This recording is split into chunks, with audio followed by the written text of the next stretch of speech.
Hey friends, welcome to another Lissa video. We hiked up into the middle of nowhere and scoped out some cool places that we could film some YouTube videos. So here I am on this beautiful sunny day filming videos for you. I chose this beautiful location next to this old tree, and this video right here is going to be about options that you can make that are not a salad. Not everybody wants to eat a salad every single day, so here is a list of things that you can make that are not salads.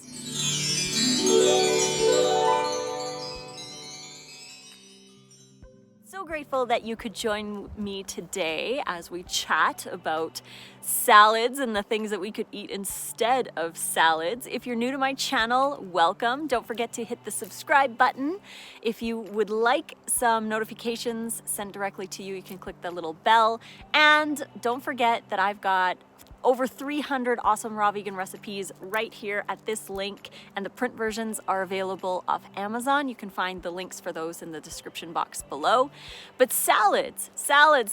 Yes, I eat a lot of salads, but every once in a while I want to have something different. So I compiled this list of 10 different things that you can have instead of a salad.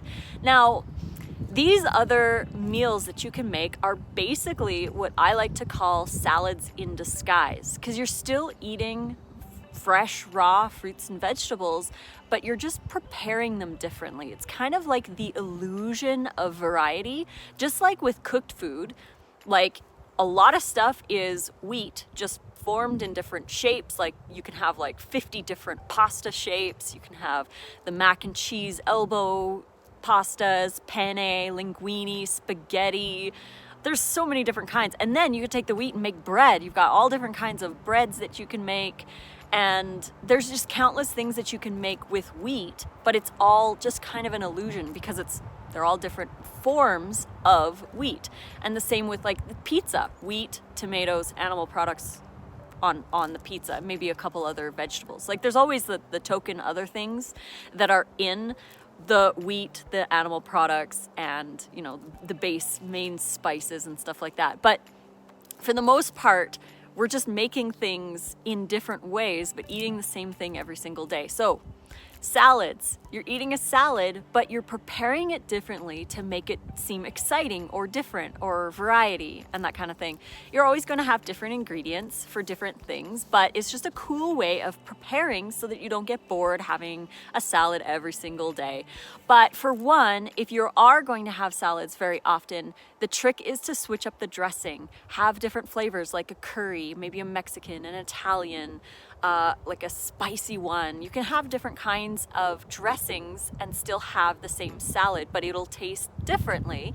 You're just still chewing a salad. So let's start out with number one. The first thing that I like to do is a raw soup. You can make raw soups if you have a high-speed blender. You can blend all of your soup ingredients on high for about 2 minutes and it'll warm it up. So it's kind of like a warm temperature soup. It's not hot, but it's not cold. It's nice. And the soup is cool because you can get all of those ingredients in liquid form, kind of like a salad smoothie in a way. So soup is a great alternative if you're not feeling like having a salad or you don't feel like chewing a lot. A soup is really fun. Then you can take it a step further from a soup, because a soup is basically just a liquid, like a smoothie, like I said. But you could start to make it into like a chili or a stew or a chunky soup. Now, what I do for a chunky soup or stew or chili is I like to chop up a bunch of different vegetables. Now, you could do mushrooms, onions, broccoli, bell peppers, chunks of tomatoes, whatever you like that you want to have chunky in the soup. Chop those up and then marinate them, maybe in a little bit of coconut aminos, some spices, a little lemon juice. Marinate those for a couple of hours, ideally in the dehydrator. If you can dehydrate them for about an hour in the dehydrator, they kind of have like a little bit of a different texture, more chewy, I guess, more cooked like, because they're drier. So once you do that, then you blend your soup, the soup base, whatever, if it's going to be a tomato or a creamy or your choice. Then you can take the dehydrated vegetables that you've chopped up, and again, they're going to be spiced, they're going to be dehydrated, and then you can put those in the soup and you have yourself a chili or a stew or something a little heartier. I find I fill up a lot on those ones, so they are really good in the winter, or if you're feeling like you need kind of like a heavier meal, that definitely does the trick. The third one that you could do would be like a zucchini noodle or a cucumber noodle dish, kind of like spaghetti. So zucchini noodles we refer to as zoodles, and cucumber noodles are koodles. I personally prefer cucumber noodles, but a lot of people like the zucchini ones, so definitely your choice. I recommend trying both and then seeing which one you like better. But you spiralize one of those two, and you could take that stew or the soup or whatever you want and put it on top of your noodles, and then you have more like a pasta dish. You could even chop your noodles really, really small and make kind of like a mac and cheese version kind of style. So if you wanted to do something a little more pasta-like, you could do a marinara.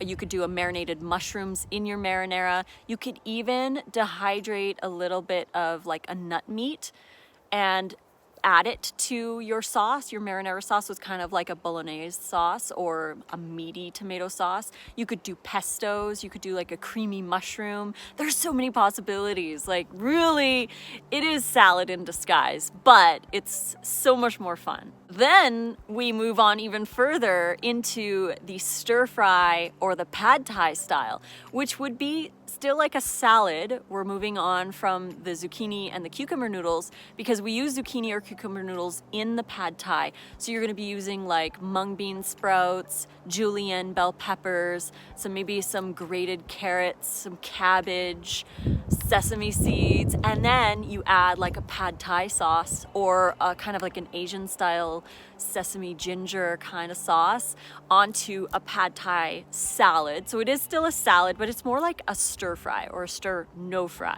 So that's a great option as well. And then number 5, we've got wraps. Wraps are awesome. You can buy pre-made wraps, or you can make your own, sometimes just using flax, a vegetable, maybe a little bit of coconut meat and some spices, and then pour that over the dehydrator tray and let that dehydrate until it's pliable. You don't want it to go too long, otherwise it'll be kind of crunchy. You want it to be a little pliable, but again, the ones that you can buy from the store are great. If not, just default to lettuce. Lettuce leaves, iceberg lettuce chopped in half makes some really good wraps. Collard greens make, I think, the best wraps. I personally prefer the collard wraps. But you just chop up a whole bunch of vegetables, julienne a bunch, put some sprouts in there. You could even make a creamy paste or use like a fermented cashew cheese as the spread to hold it all together. Roll that up and dip it in a nice dressing. That is an awesome option. And then number 6 would be sushi. So along the same lines of a wrap, but you're using nori sheets. And I like to use cauliflower rice, and you can wet chop it in the Vitamix. That's how I feel is the best way to do sushi, is to wet chop it until the cauliflower is kind of mushy, because then you can really like wring out all the water possible so that it's a cake more like, and that holds the sushi together very nicely. You could put avocado, cucumber, bell pepper, carrots, sprouts. You could put anything in there. You could even use carrot pulp. You can make kind of like my rainbow sushi, which I have a video for if you wanted to watch that. That's pretty fun. Different colors of cauliflower used as the rice. But yeah, carrot pulp or juice pulp you could put in there as well. So sushi is really fun, plus you get to dip. And then burgers, raw burgers. If you guys have been following Nate and I on Instagram, you'll see that we've been making a lot of burgers. We have some that are fat-free and some of them that have seeds. Now, if we do use the ones with seeds that are higher fat, we eat those burgers. We'll cut it in half and we'll each have half, and then we'll have a side salad, just so we get kind of the best of both worlds and we're not eating too high fat, because it's very easy to eat a whole bunch of those burgers and not get enough like lettuce or other things in it, other than that burger patty in a small amount of iceberg lettuce. But burgers are really fun, and if you have a dehydrator, you can make some pretty awesome creations in there. You could even make them without a dehydrator if the patty was a little bit more solid, like not as hydrated, I guess. You could do those in the sunshine, and if you're not raw, you could always just use your oven to bake them. any way is good. As long as you're getting more fruits and vegetables in your diet, that's the whole point. Number 8, you could always just do veggies and dip. It's not a salad, but it's kind of like a deconstructed salad because you've got your dressing and your veggies. You just don't have to chop anything really. You might need to julienne a couple things or whatever, but normally when we do just dip, if we're really kind of lazy, we'll make a dip and we'll just each take a romaine heart and just peel off the romaine leaves and just dip it.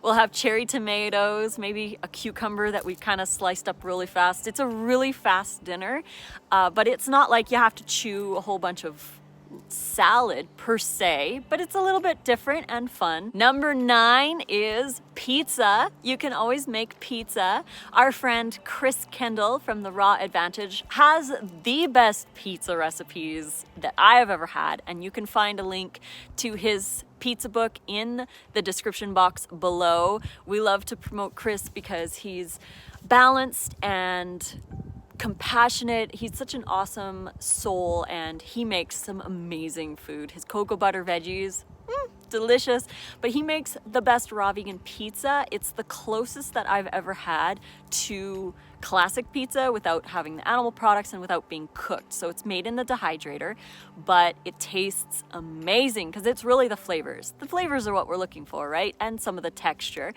But yeah, pizzas are really good. And if you don't have the ability to make a big pizza, you could always make little mushroom caps pizzas. I have a recipe that I did 5 years ago on my YouTube channel, and it is in meal plan number 1. They're little mushroom pizzas. You take a little cremini mushroom, you fill it with a little tomato sauce, maybe some chopped mushrooms and some other vegetables. You could put pineapple in there too, and then you top it with a little bit of maybe a cashew cheese if desired, and then you put those in the dehydrator for a couple of hours until they get really soft and they've got that like juicy texture to them, and so you can have like little mushroom pizza bites. They're so delicious. So that's another option if you didn't want to have a salad, but I would recommend having a salad on top of those pizza bites just so that you get some of that hydration from the greens, which are very important, but it is super fun to make and the kids love them. Number 10 option would be something like a curry or my personal favorite, ramen. I have a recipe in Meal Plan Volume 2 for ramen. It's kind of like a mix between spaghetti and like a stir fry, but it's like, I don't know how to describe it. It's so good. It's one of my absolute favorite meals. Cucumber noodles as a base, and then it's marinated mushroom, broccoli, bell pepper, and onion in the dehydrator for about an hour to an hour and a half. Then you just put that with the marinating sauce on top of those cucumber noodles. It's delicious. Or you could do a curry. And like I'd mentioned, Chris Kendall has his cocoa butter veggies. I have a recipe for butterless chickenless. You just make like a cauliflower rice on top of some greens and then pour that over top, mixed with mushrooms and other vegetables that you love. If you don't like mushrooms, use something different. You could use zucchini or whatever. But those are great options. And then as a bonus, you always, as a bonus, you always have smoothies and ice cream and bowls of fruit. So those are also options that you can do instead of a salad. So I hope you guys learned a little bit on this video. You got some gears running in your head of things that you could create. And if you like this video, please click like. Remember that you can find all of the recipes right here. There's over 300 oil-free raw vegan recipes, and the print versions are available from Amazon, link in the description box below. You can find me on Instagram, TikTok, and Twitter at Raw Food Romance, on Facebook, Lissa's Raw Food Romance, and on Snapchat, Lissa Raw Vegan. So until next video, guys, enjoy some stuff that isn't salads, and fruit on.